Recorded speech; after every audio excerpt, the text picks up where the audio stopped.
This video is sponsored by Game Toppers. Turn your own kitchen or dining room table into a premium portable game solution at a fraction of the cost.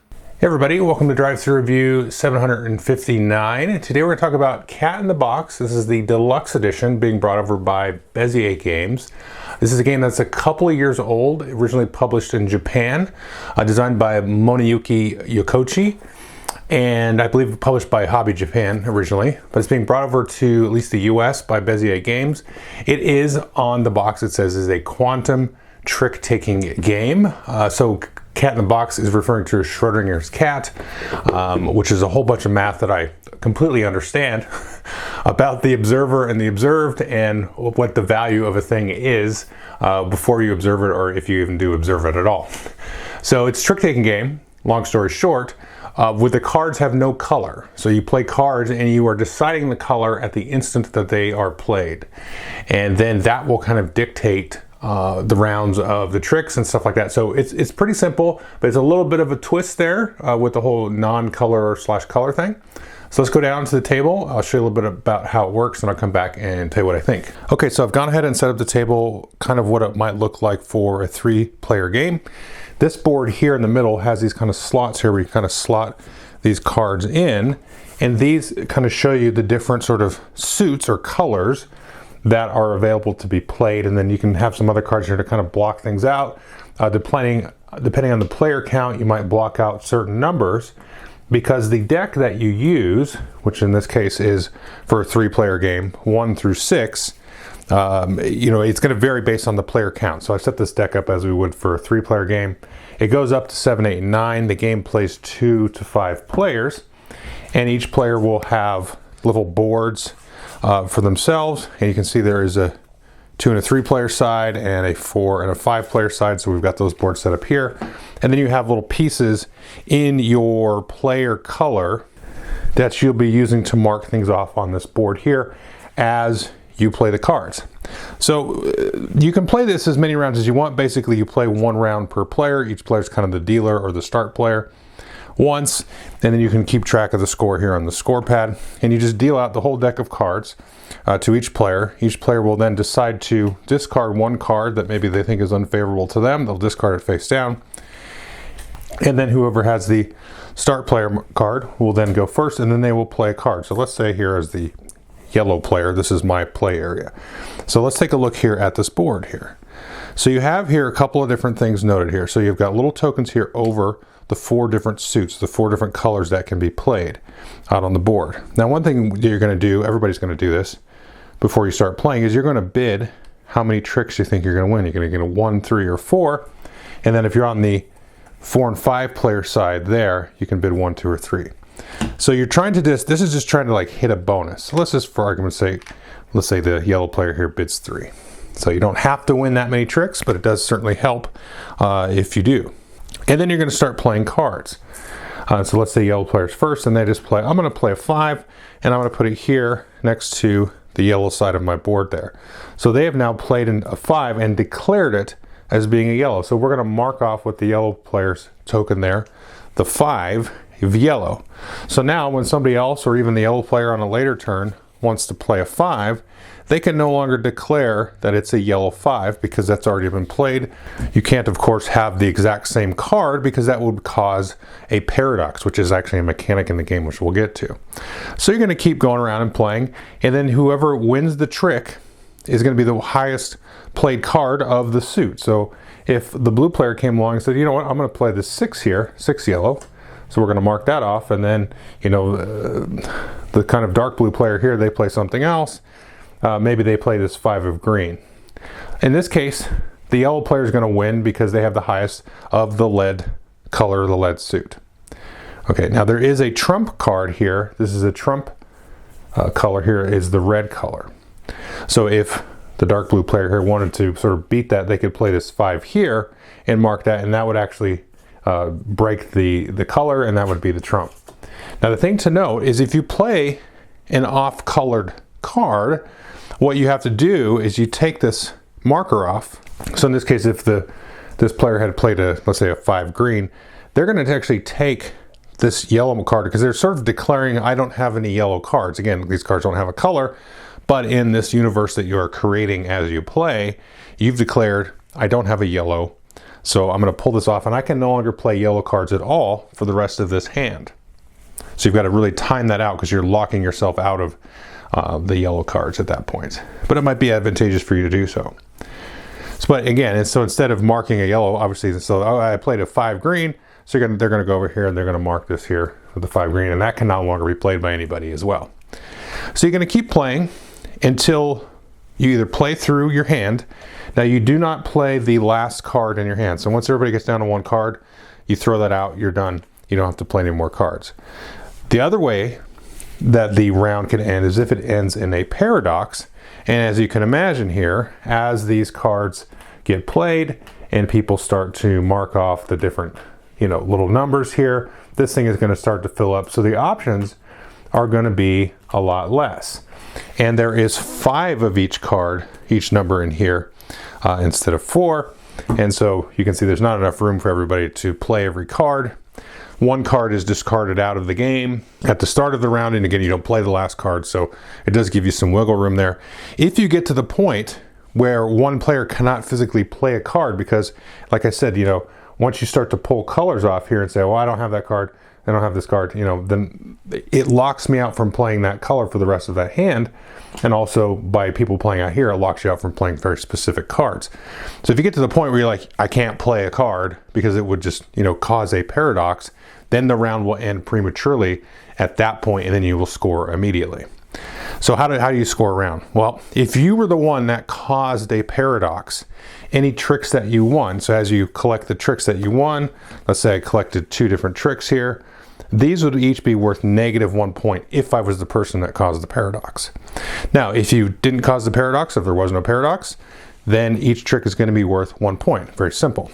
Now, if you hit your exact number there, so in this case, if the yellow player hit 3, then it makes you eligible for a bonus. And what you do in this case is you go and find your kind of longest contiguous set of your colors here, and then you will get 1 point for each of those. So you kind of find your longest road, your longest trail here. So yellow will get an additional 4 points in that case. If they hit the bonus, they would get those 4 points again on top of any of the tricks that they had won. And then you just shuffle up, remove these tokens from here, deal out new hands, shift to start player, everybody discards a card, you keep playing, and you keep going. And that's pretty much the game. There's just some slight different rules for how you kind of set this board up based on the player count, and again, the number of cards and things that are in play based on the player count. Okay, so that's Cat in the Box. Let's just go through my pillars of review. Let's start with player count. I've only played this 2 and 3 player game. I've not played it 4 and 5. The 3, 4, and 5 player game basically is the same. Like I showed in the walkthrough, you kind of grow the deck size and the number of available values and things like that. So it's basically the same game, which is some more players.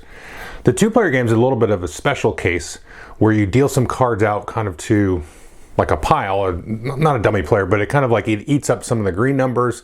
And then instead of bidding for the amount of tricks that you take, if you have, I think it's 4 or less tricks, then you are eligible for the bonus in that case. So it's kind of an interesting sort of cat and mouse, but it kind of indicates a little bit of some of the strategies you should have in a multiplayer game with 3, 4, and 5.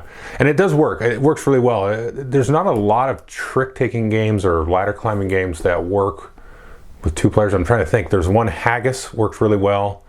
And there's another one I'm forgetting the name of. But trick taking with 2 players is kind of few and far between. So I don't know if I would recommend it. Like if you just, I would actually recommend this for if you just only played with 2 players a lot of the times.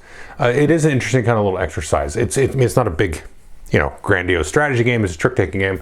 But I think it works well enough that I would recommend it if you had interest in this for playing it with 2 players. I can't really speak to 4 and 5, but I feel pretty confident that it's going to be just as fun. I mean, I'm spoiling a little bit, but obviously I think the game is really fun. And I prefer it with the 3 players, so I probably would like it just as much with 4 and 5 over the 2 players. But it still worked really well with 2. It was nice to see that. Playtime, you can play this for as long as you want. The rules kind of say you kind of play a hand, per person, so to speak, that are sitting at the table. I think that's fine. I mean, that works out good. You're going to be less than an hour for that, especially as people kind of get used to, how to play the game. You can get this in a half hour, 45 minutes. And it shouldn't really depend on player count too much because it's it's kind of the same thing. It might be a little bit more because you play a couple extra hands, with 5-player, but I think it's fine. It's going to be under an hour, but you could also play it for as long as you want. You could sit there and just play hand. You could do it twice around the table. You could just play to a fixed number of points or something. There's not really any rhyme or reason to that. I mean, you could have a runaway leader, just like any trick-taking game, where not necessarily like a runaway leader, just somebody gets up far ahead, and it's like, well, Billy's up by 400 points, so let's just call it a night. And that's fine. I mean, that's how I play a lot of trick-taking games. It's like, okay, we're done, because you're clearly the winner, and I'm clearly have no chance of catching you, or vice versa. So you can play this for as long as you want, but definitely under an hour. Now, my third pillar is usually like, what is this game like? Yeah, I mean, it's like any trick-taking game with a twist, which there's a lot of those out there. This one is a really, really different kind of twist, though. I think it stands on its own in that way, just because you have the whole idea of, sort of creating the colors as you play them and trying to figure out the kind of strategies around that. And that's a really kind of a neat thing that you can do, because your big points are going to be sometimes in that bonus. So if you can hit that trick-taking thing, the bid right, but you've drawn a huge, trail of pieces, you can get a lot of points out of that. One of the games that I played of it, I won the whole game based on the last round. I think I was tied with one other player, and then I bid 1 on the last hand, and then I just worked to try to score a whole bunch of stuff in a row, and that's a fun kind of like knife's edge to kind of go on, because like you can't really predict. That's like too much prediction. But if you can kind of not worry about taking so many tricks and just try to grab the one trick, then you could theoretically score a whole big row of it. And it was a really fun way to kind of play the game. It really made me kind of like reevaluate the whole strategy of it. It's like trying to chase that bonus was a very interesting thing. And it gets curious when like more than one person tries to do that, because you're going to kind of get in each other's way and stuff like that. So you're kind of balancing that, if you can do it, with just not paradoxing and just getting some tricks of your own, and not paradoxing because then they're going to be negative. So just a little wrinkle of the color choice thing and that whole bonus thing, it just adds a nice, relatively simple dimension to your standard trick-taking game. Now, I will say, I think this one is like, I played this with somebody that's not like a gamer so much, and it was like almost a bridge too far, because they haven't played like a ton of trick-taking games or anything. Well, I know they have, because they have with me, but it's been like a long time since we played together. But they haven't played one in a recent enough time to like just be able to sort of recall the whole concept of it. But one thing is that I was actually taught this game by a friend of mine, and what we did is we just played it one round, one hand, and then we reset. And so doing that was able to sort of get somebody into the flow of like, oh, okay, I kind of see how that goes. And I would 100% recommend folks do that, even for people that play trick-taking games a lot. I think you really need that one hand to kind of just see it sort of fold out, see how a paradox could occur. Well, I mean, the times that I played it, when we did that training hand, there was always a paradox. You go, oh, okay, I see this can happen. Then you can kind of try to, ratchet yourself back a little bit and sort of approach it in a different way. So I think it's a little tricky, because I think this would be like perfect, like, new player, beginner sort of trick-taking thing, but I think it's maybe slightly too far. But again, if you play that kind of opening hand and sort of get people into it, I think it could be kind of a good sort of gateway game sort of type of thing. I hate that word, everybody knows that, but I think it could be good for that. And so I definitely recommend it. It's really neat and different. I like it sort of conceptually, thematically, what it's doing. One thing that every time I play this, I'm like, I want to see this mechanic in another game, like in a bigger game or something, because I really, tangent, you can shut the video off. I recommend it. But Something that I kind of do in my spare time that's not really a hobby, because I wouldn't even elevate to that status, is I will like pull up physics videos on YouTube and watch them and like pretend to understand them. And some of these concepts are very interesting, and it's almost like a meditative thing for me. Anyway, so this concept though of like things sort of popping into reality in a way is very, very cool, and just interesting to kind of think about, like, why do certain things emerge and other things don't? It's just like, why did that happen or why it didn't? Why are things the way they are? Why do certain laws of, the universe or whatever occur in the way that they do? So that's an interesting concept. I would like to see something like this, in a game that was a little bit, that still had the elegance of this somehow, but then also was like, sort of couched or orbited by some other sort of concept, some sort of bigger sort of concept, like some kind of area control or something. And I mean, that's kind of what you're doing here. You're kind of building a route, right, with the area control. But you could sort of, unfold that and unwrap that and kind of stretch it out a little bit. I think it'd be a really, really cool thing. This is one of the neatest mechanics that I've seen in a while. Now, on the other hand, I will say I did talk to somebody that was like, they liked the game, but they didn't really feel like they had control over whether or not you can win or lose.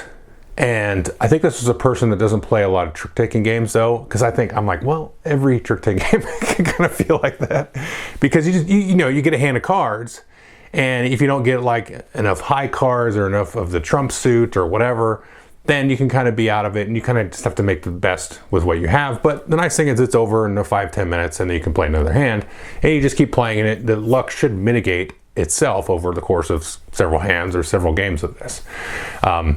So I only mention that because I did have some sense of that myself when I played this. I was like, gosh, this is neat, but I feel like I don't have very much control at all what's going on.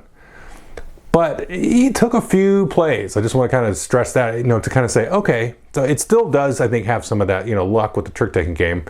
But there is a little bit of nuance there to the strategy that you can try your best to sort of mitigate that luck and make some decisions. It's not always going to work out, but the feeling is there. The opportunity feels like it's there. So that to me is enough to kind of engage me, even though it may or may not work out. It's been a lot of fun to kind of go through there. So yeah, it's a just real interesting, unique take. I recommend everybody at least try this game, because it's just a neat, different thing. Anyway, so that's Cat in the Box. Take a look. Thanks.